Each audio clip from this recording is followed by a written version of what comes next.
Massive sports betting organizations such as FanDuel and DraftKings are colluding with the US government to remove profitable bettors and increase their company's profits. If you were to look at the sports betting section on the big beautiful bill Trump just passed in the last couple days, you will see that sports betting taxes have just been changed.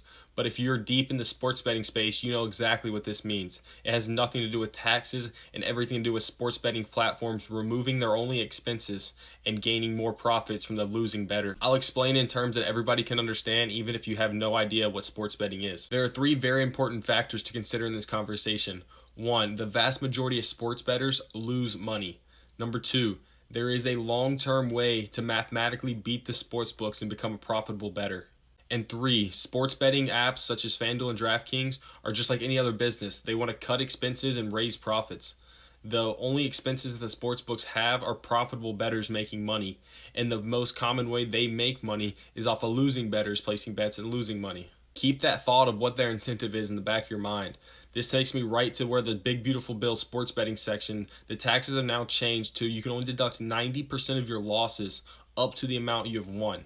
An easy example to understand this is if you win $100,000 in a taxable year, but you also lose $100,000 in the taxable year, you think you would be at $0, break even. That's the end of that. With this new bill, you can only deduct 90% of that $100,000 you lost, and there's now a $10,000 gap that you have to pay taxes on even though you made $0. With that logic, there is zero benefit to the American people with this new bill and only a massive benefit for the sports betting corporations that are all billion-dollar companies. The only counter argument to this claim is that the government just wants more tax dollars. But if you look at the bill, over 8 years, the government will only make $1.1 billion in tax dollars off this new betting bill.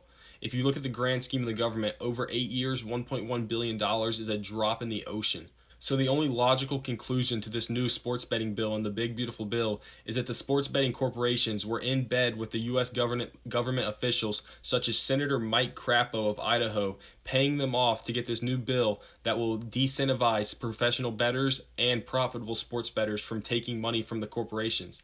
And this incentivizes more losing bettors because it doesn't affect them, and thus the sports betting corporations will now grossly increase their profits. This is an in-your-face example of while Democrats and Republicans fight in the open, the old white dudes are cutting deals behind doors, turning millions into billions.